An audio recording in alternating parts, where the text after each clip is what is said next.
with AACOG, and AACOG represents Alamo Area Council of Governments. You may have heard about this because, believe me, they do a lot, and I don't have enough time to get to talk about everything that they're doing. So I want to speak specifically to our guests that are here, and they're going to talk about what they do, their particular resource or service that they provide for the community. And I'm pleased to have with me today Antonio Martinez Jr., and he is a certified disabilities life coach and a health and wellness coordinator, also for AACOG.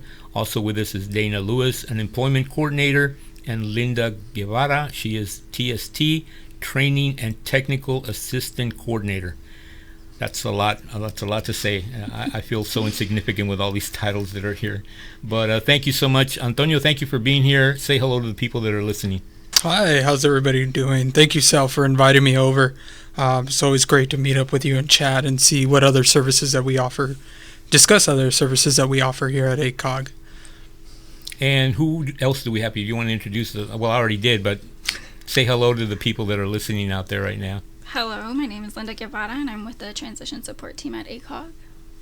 Hello, everyone. My name is Dana Lewis, and I'm the Employment Coordinator with AACOG. Well, thank you all so much for being here. We appreciate taking your time to be out here. And again, I know that AACOG does so much, and we could, like I said, spend hours here probably talking about everything that AACOG does. And I've heard about AACOG a while back as well.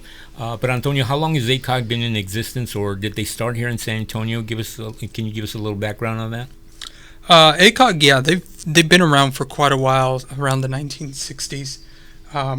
So it's an entity that's served Bexar County and the surrounding 12 counties for a very long time. And as they've grown, they've kind of assisted the community as much as possible, especially with San Antonio growing. Our rural areas really needing a lot of assistance. I got to give it out to our aging department, our veterans department, now reaching out to Laredo and Corpus Christi, our aging department, always servicing individuals within Bexar County and the surrounding 12 counties. I'm always out there with them trying to assist them and bringing out services to those that, I really haven't heard about us. So, and a lot of the community has not, and we're trying as much as we can, especially with COVID right now, to bring, that awareness to the community. So we are kind of that forefront, and we're trying to be as much as possible to service those kind of the vulnerable populations, veterans, individuals with intellectual and developmental disabilities, and our seniors out in the community. Right. And like I said, you guys do a lot, and I know I wasn't aware that it was, I thought maybe you were somewhere around the 70s, but actually in the 60s. Yes. So that's how long AACOG has been around, and I know it's, like I said, they do a lot of great things for the community, and we're pleased to have you guys as partners, as bridging the gap, because Antonio's been very faithful, and like I always said, you bring a lot of people with you that I want to give you your own table, because there's always AACOG presence there, so that's awesome to be able to have them as partners, because again, they do so much for the community. Let's just go around here and share a little bit about what you do specifically in your department or with AACOG. So the Transition Support Team, we exist to provide training for professionals to promote the least restrictive environment for individuals who have an intellectual and developmental disability, or IDD. What that basically means is we give as much support to staff to ensure that they're able and capable to take care of the individuals who may be in their home, to ensure that they're not going in and out of the hospital, in and out of jail, or end up at our state-supported living center so that they don't get institutionalized.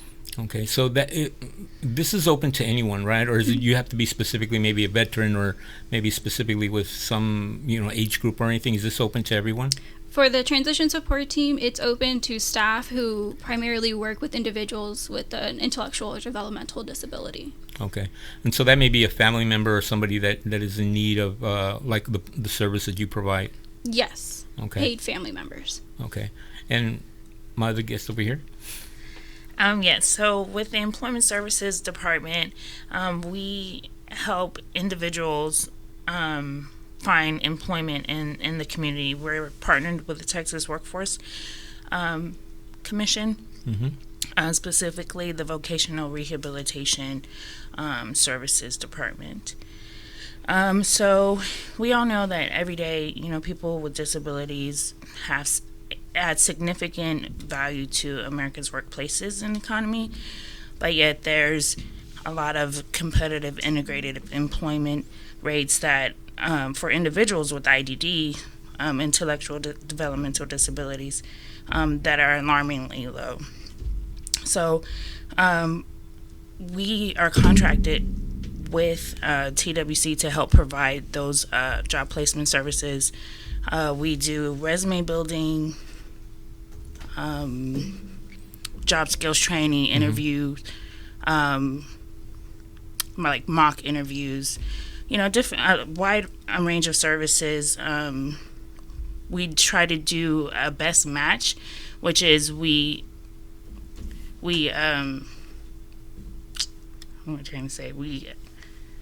match the individual, the employer, the job seeker, with the employer. So it's always their choice. It's not a job that we just say, hey, this is the job for you. This is where you're going to work. We always ask them and see what's the best match for them. Sure. It's not like, okay, let's say I love to cook, right? So you're not going to go place me like in a construction job, because it's like, it's not what I really want to do. So the best thing that could possibly be would be that, okay, I do love, let's say, I'd like to be a chef, culinary, or go to school or do something that deals with food. So you're specifically kind of being able to put them where they maybe like to be or need to be. And again, you're working with the Texas Workforce Commission, right? The TWC, for those who may not be aware of what that is. And that's a great partnership, because I know they do a lot to be able to, again, bring the people that are needing specific jobs, or maybe they again come back to I can do this and I'd rather be doing this, and placing them in that type of situation or position where they can be more effective as far as being able to get the job that they want. And so is this again open to anyone in particular, as far as like within a certain age group, or is it anyone who is just maybe looking for a job, because there's a lot of people out of work right now? Right. So eligibility for us, our program is 18 years or older. Okay. You have to be eligible for Texas Workforce Solutions Vocational Rehabilitation Services. Obviously, we want you to be motivated to work in the community. We want someone, who's willing to wake up and look forward to going to work every day. And we also require that they not be a harm to themselves or others. One of the benefits for working is that it enhances that person's personal growth and their job skills. It allows them more financial independence. We all need that at this time. And increases their self-esteem and self-confidence. So, anyone out there who needs assistance, especially if you or someone has IDD and is looking for employment, just reach out to us, and we'll help you get connected. Right. And again, like I said, these are pretty hard times right now. There's a lot of unemployment, and I think, to my knowledge that I know of, I don't think in the past there's been so many programs that are trying to help people now, whether it's through employment or whether through it's like education. It's just phenomenal of what the things that are out there that people can take advantage. And sometimes, we've had some people that let us know and said, man, we have this program. They're just not taking advantage of it. And they're kind of frustrated, because it's like, it's there, it's free, and they still don't want to take it. And it's just beyond me why people would not want to be able to utilize those resources or services that are out there, like what you all are providing, because it's there. What more do you want, right? And it's just sad that they're not really reaching out and trying to get those services or resources that are available to the community. So if you're out there, or maybe of someone who maybe is looking for a job or is looking to get connected, that this is a good resource for them to be able to reach out and tap into, because it's there. If real quick, is there a particular number where they can reach you, or is there a general number where they can get in touch with you as far as wanting more information or saying, hey, I want to be in this program? Sure. So you can go to our website at www.acog.com. You can also send me an email at dlewis@acog, that's AACOG.com. And my phone number is 210-896-3336. And again, these are the partnerships that we have with Bridging the Gap. I mean, we're blessed to be able to have such caring people and people that want to help people. That's the whole thing. I've always said that they have a caring heart for people and want to be able to help them, because in the situation we're in right now, we all need help somehow or another. I mean, I don't care who we are or who you are, we all need help somehow, some way. So it's definitely a good thing to know that this is available and to be able to connect, because believe me, we all need it. Antonio, let me get back to you real quick. What exactly do you do, or what is it that your job, what you're doing right now is about? So I'm the Health and Wellness Coordinator for our IDD Services Department. Back in 2019, AACOG and Texas Council for Developmental Disabilities partnered up together, and we received this grant, and we titled it the Support and Empowerment for Older Adults with Intellectual and Developmental Disabilities and Their Caregivers. This program, has a couple moving parts to it and goals. One, we really need to find out what it's like to age with IDD. As it is, I know, I'm pretty sure at some morning, I know myself this morning, I woke up and there's certain parts of my back that's hurting that, that weather's changing, You don't have to remind me. So, you have to think about that now in a different sense of, we barely understand when we're aging ourselves. So what is it like to age with maybe Down syndrome, or an individual with autism, or Fragile X, all these kind of other disabilities. And, I just want to make it clear with everybody as well. When we say intellectual and developmental disabilities, myself, Dana, and Linda here, we really want to make it clear that intellectual and developmental disabilities are those that, you kind of see with autism, and not to really get it mixed in with mental health, right. The depression and anxiety, because there is a lot of resources for, more so, should I say, for those with mental health issues. But we are primarily focused with individuals with IDD, the autism, cerebral palsy, Fragile X, Down syndrome. So my program, we provide courses, to improve the quality of life, either through training in finance, spirituality, mental wellness, nutrition, physical fitness, and general health. Our program is designed for the individual with IDD and the caregiver.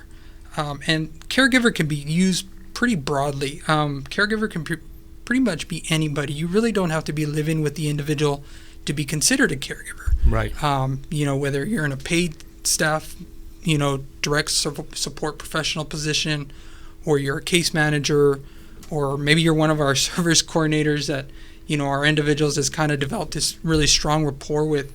I mean, as long as that individual sees you as a caregiver, you're the caregiver, because we try to design this program and all our programs around a person-centered approach. That's how the individual views it and how they want to live their life as independently as possible. It's not about us really, dictating, hey, this is what needs to go. No, this is more so about sitting down with the individual and finding out what is it that we can do to improve your quality of life. Right.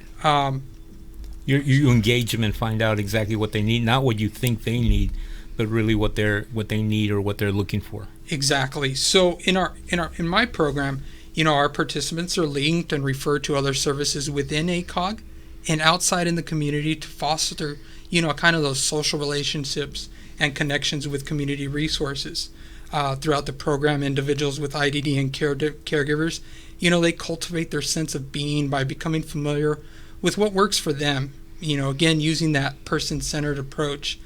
In hopes of this program, we hope to inspire our individuals in the IDD community to be empowered to kind of live and grow and thrive, just like any of us. If we want to get up and maybe change our career at some time, they have that same option, and that's why Dana's here.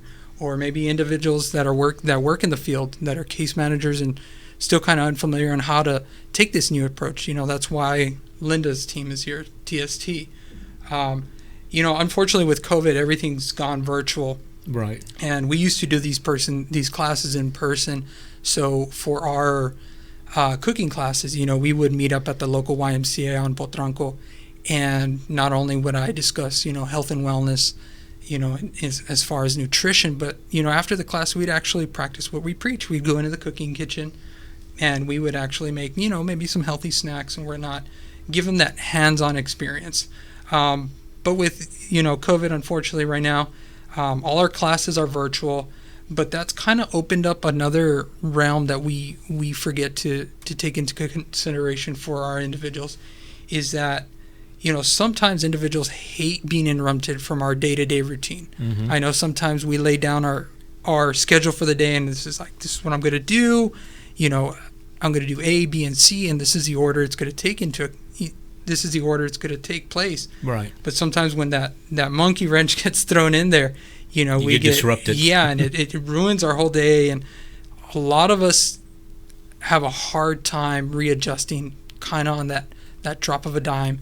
So individuals with IDD tend to have that same thing. Why shouldn't they, despite their disability? Right. So, COVID came about, and, the plus part about the program is I was able to allocate some money for tablets and provide virtual classes. So, families and caregivers and individuals, if you don't have access to internet or a computer, we can send you out a tablet. We pay for shipping to and from.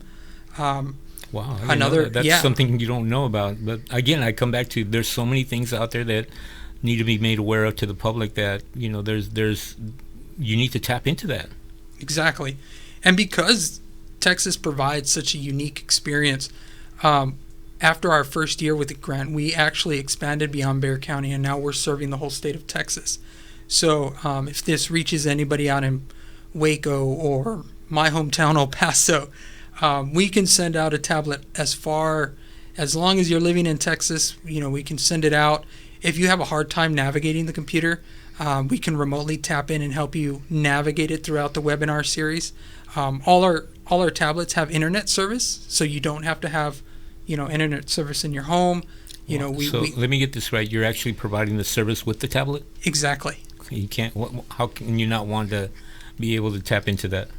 Exactly, and that's what we try to do. And then upon completion of the program, one of our health and wellness staff, we offer to continue support for up to 1 year to make sure the individuals with IDD and their caregivers kind of maintain access to their local agencies best suited to meet their personalized needs. So anything that's affecting their quality of life, we are trying to improve that in any fashion that we possibly can. And so why are we doing this? Why are we offering this much help? It's because during this time, should they stay with us after completion of the program for that full year, in that kind of what we're getting in return is we're kind of collecting data and seeing what's affecting the aging individual with IDD. With that, we want to see what's affecting the individual and the caregiver. Once this grant is over, we plan to partner again with TCDD, Texas Council for Developmental Disabilities, and implement some kind of policy change for our aging individuals. This population is due to grow by 2030 to about 1.4 million, which is really alarming because we don't want these individuals to just be stuck in the state school or the state hospital or a nursing home. I know my parents are like, don't you ever put me in a nursing home. So, we're trying to make them live as independently as possible as they age, just like any of us. So anything we can help with improving their quality of life, we're there. And sometimes our programs, we feature guest speakers. We've had John's Crazy Socks. He's an individual with Down syndrome from Long Island, New York, I believe.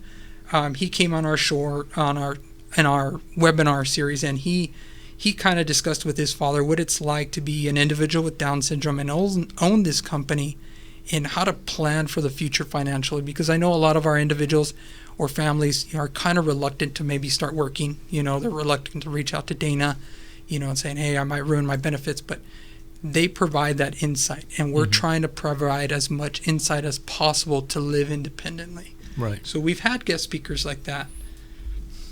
And again, there's so much out there that you're not aware of, and that's what we want to be able to do through Bridging the Gap in this radio program, right? To be able to get the word out, because there's a lot of people that aren't aware that, all the things that are being provided, and correct me if I'm wrong, but all these services are free, right? Yes, all our services are free. we record information just for our purposes to report to Sure. whatever our grants are And need to be and reported. But right, and a lot of times that's because somebody's asking you to do the grant money that you get to be able to do these programs. They're requiring certain things from you because they want to know, okay, who are you really reaching out to, or who you're really impacting, or how many people have benefited from the service. So it's not that they're trying to be nosy or anything. It's just they're trying to get information because the money they get from the people that give them the grants they're kind of required to be able to get that information. So again, don't let that be something that will keep you from wanting to get the services, because I know a lot of times people are worried, and I understand that they're worried about, well, I'm giving you this information for what purpose, or this or that.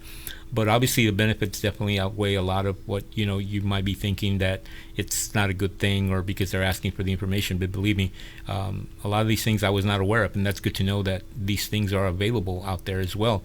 I'm going to go to Dana right now. Can you give us a little bit more about what you're doing? Yeah, I'm sorry. Right. Yeah. Linda. Linda, I'm sorry. Yes, no, that's fine.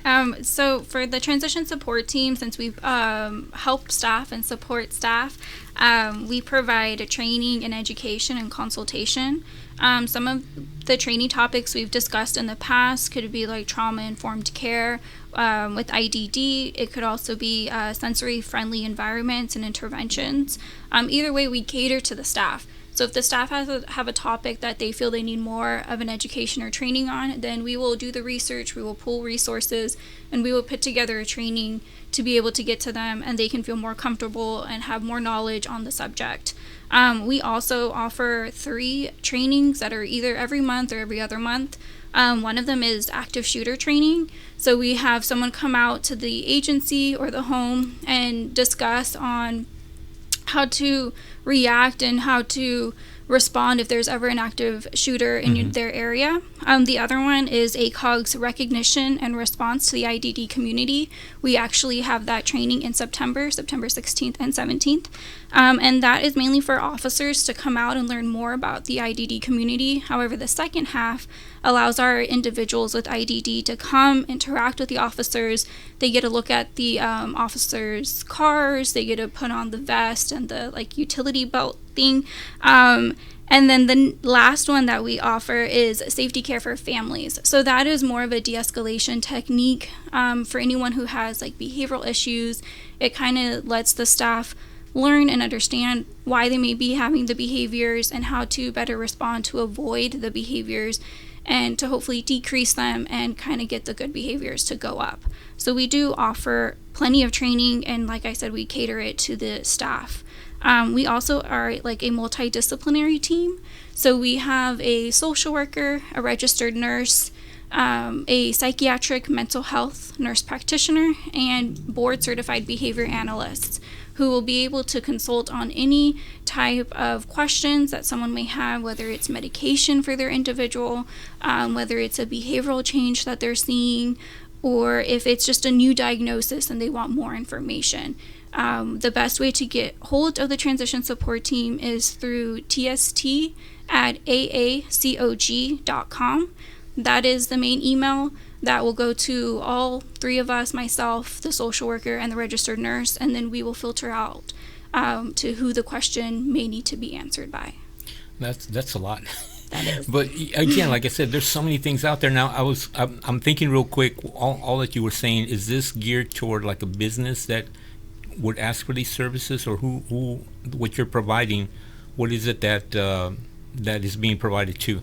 It's to staff who work with IDD. So that could be someone who lives in a group home and it is their agency, or paid family members. Okay, all right. Well, again, that's, you guys do a lot, and that's what I'm always saying.